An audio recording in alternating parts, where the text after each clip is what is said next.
സമ്പന്നനായ ഒരു കച്ചവടക്കാരൻ വളരെ ശക്തമായി പ്രാർത്ഥിച്ചുകൊണ്ടിരിക്കുകയാണ്. ഈശ്വര, എൻ്റെ കച്ചവടം തകരാൻ പോവുകയാണ്. എങ്ങനെയെങ്കിലും നാളേക്ക് നീ ഒരു 50,000 രൂപ ശരിയാക്കി തരണേ.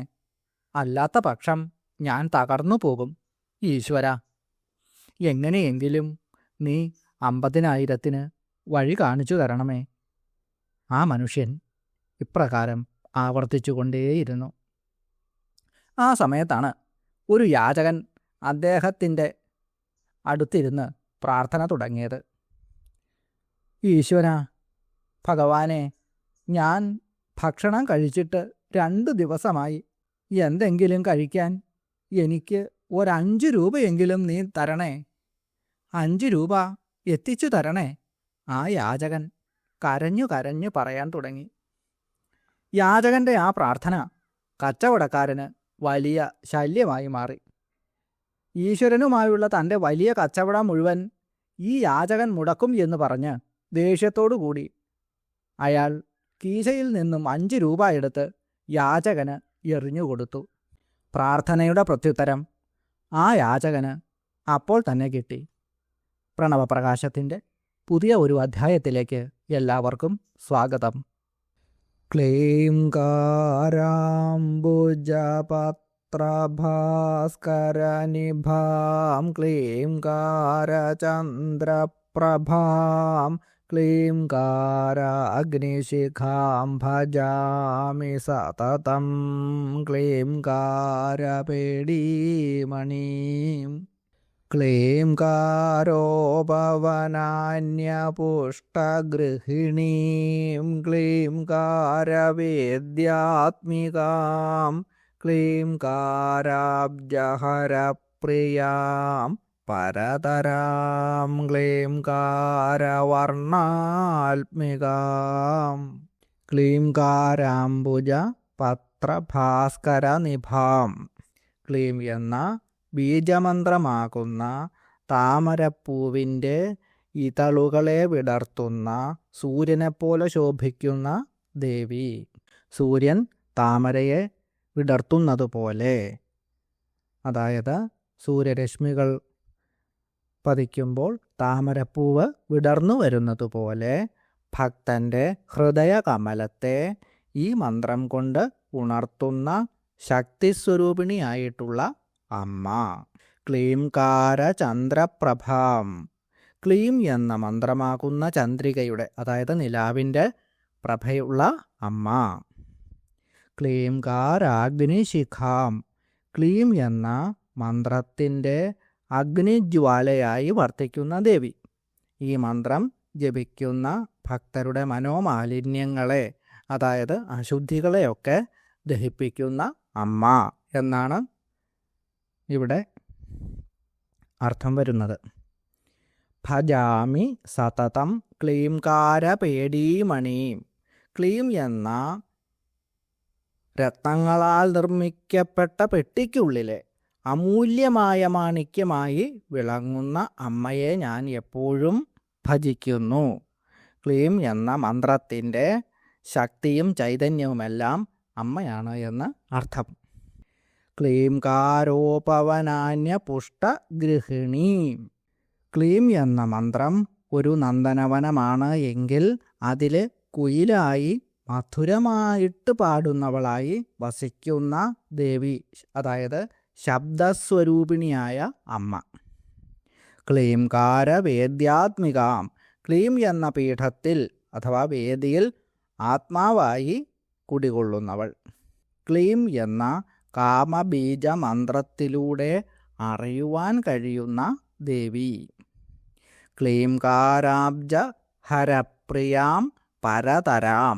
ക്ലീം എന്ന താമരയിൽ വസിക്കുന്നവളും പരമശിവന് പ്രിയപ്പെട്ടവളും എല്ലാത്തിനും മീതെ ഉള്ളവളുമായ, അതായത് പരതരാം, എല്ലാത്തിനും മീതെ ഉള്ളവളുമായ അമ്മ. ക്ലീംകാരവർണാത്മികാം.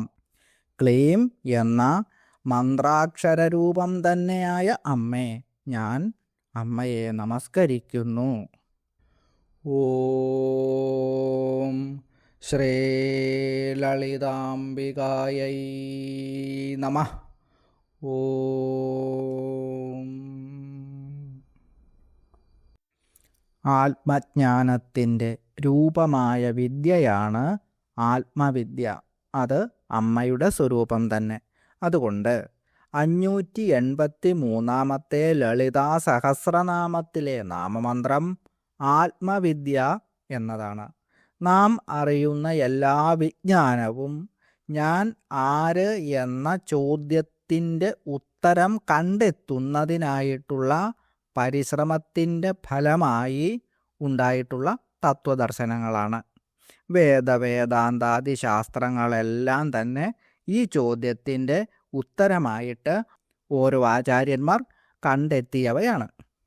ഞാൻ ആര് എന്ന ചോദ്യത്തിൻ്റെ ഉത്തരം കിട്ടുന്നതോടുകൂടി അറിയപ്പെടേണ്ടതായി വേറെ ഒന്നും ഉണ്ടാവുകയില്ല. സാധാരണ രീതിയിൽ അറിയുവാൻ കഴിയാത്ത ശുദ്ധമായ ജ്ഞാനമാണ് അമ്മയുടെ സ്വരൂപം. ആ സ്വരൂപത്തെ അറിയുന്നതിനുള്ള എല്ലാ വിദ്യകളും അമ്മയുടെ രൂപം തന്നെയാണ് താനും. അതുകൊണ്ട് ആത്മസ്വരൂപത്തെ അറിയുവാൻ കഴിയുന്ന ബ്രഹ്മവിദ്യാസ്വരൂപിണിയായ ദേവി എന്ന് ഈ മന്ത്രത്തിന് അർത്ഥം. ഗായത്രി മന്ത്രത്തിൻ്റെ 4-ാമത്തെ പാദത്തിനും ആത്മവിദ്യ എന്ന് പറയാറുണ്ട്. അമ്മയുടെ ഒരു അഷ്ടാക്ഷര മന്ത്രത്തിനും ആത്മവിദ്യ എന്നാണ് പേര്. ആ മന്ത്രത്തിൻ്റെ രൂപത്തിൽ ഉള്ളവൾ എന്ന് അർത്ഥമുണ്ട് ഈ നാമമന്ത്രത്തിന്. അതുപോലെ ആത്മസ്വരൂപത്തെ അറിയുവാൻ കഴിയുന്ന ബ്രഹ്മവിദ്യാസ്വരൂപിണിയായ ദേവി, അമ്മയുടെ അഷ്ടാക്ഷര മന്ത്രം, ഗായത്രി മന്ത്രത്തിൻ്റെ 4-ാം പാദം, ഇങ്ങനെയൊക്കെയുള്ള അർത്ഥങ്ങൾ ഈ മന്ത്രം ഉൾക്കൊള്ളുന്നുണ്ട്. ഓം ആത്മവിദ്യായൈ നമഃ. ഓം. ഓം ഹ്രീം ആത്മവിദ്യായൈ നമഃ. മഹാവിദ്യ ലളിതാ സഹസ്രനാമത്തിലെ അടുത്ത നാമമന്ത്രം.